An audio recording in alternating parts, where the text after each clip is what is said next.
So I'm here with Adam Catron with FC Tucker for a special Q&A from our viewers. Now, Adam's been on the show several times showing us houses, design tips, and really educating us on home buying. So tonight, we're going to explore some of the myths and misconceptions of particularly of first-time home buying. So first off, Adam, welcome again. I want to mention that a lot of people may not be aware. Your services are completely free for the buyer, correct? For the most part, yes. For the buyer, my services are free. So I offer a free buyer consultation just to kind of walk you through the process, answer any questions that somebody might have. You know, first-time home buyers are usually kind of freaked out a little bit scared. Sure. You know, there's a lot of stuff out there on the market about, you know, what to look out for, and some of that stuff's true and some of that stuff's not. But for the most part, yeah, my services are free. So my representation, me, you know, negotiating for you on your behalf is completely free. I get paid from the seller.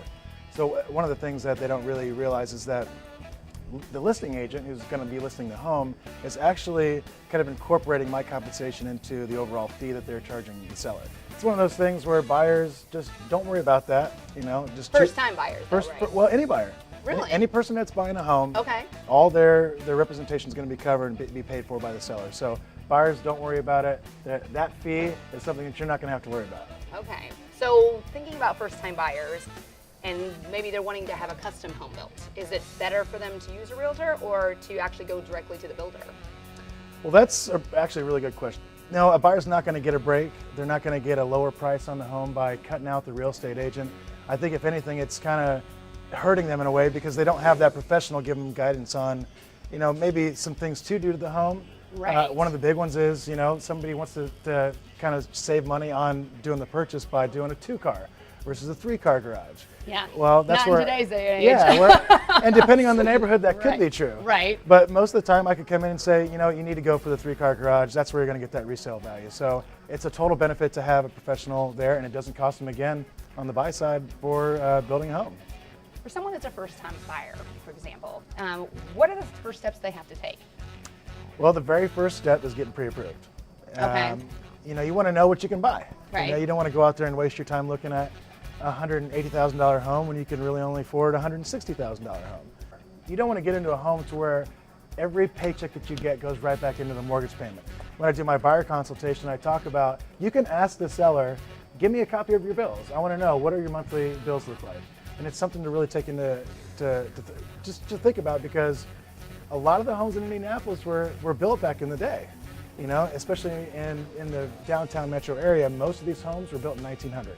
Right. So there's a lot of these homes that don't have insulation in the walls or insulation in the attic, and a lot of people don't think about that. Where Until winter hits. your energy bill is going to be a lot higher on those homes. So right. It's something to factor into for sure.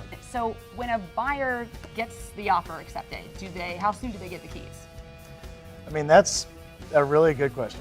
You know, timing is everything. Right. You know, with schools, jobs, there's all kinds of things that kind of come into play. So timing is they want to get into the home as fast as possible. Right. They just accepted our offer. That means we can have free reign of the home. Well, no. You're going to get the keys at closing day, which usually takes about 30 to 45 days. All right. Okay, well, that's not horrible. It's not a long. It's not a long period, but that's where doing this early, coming up with a game plan early, is really going to set you up for success, because a lot of people don't think, okay, I've got 45 days from when they even accept the offer.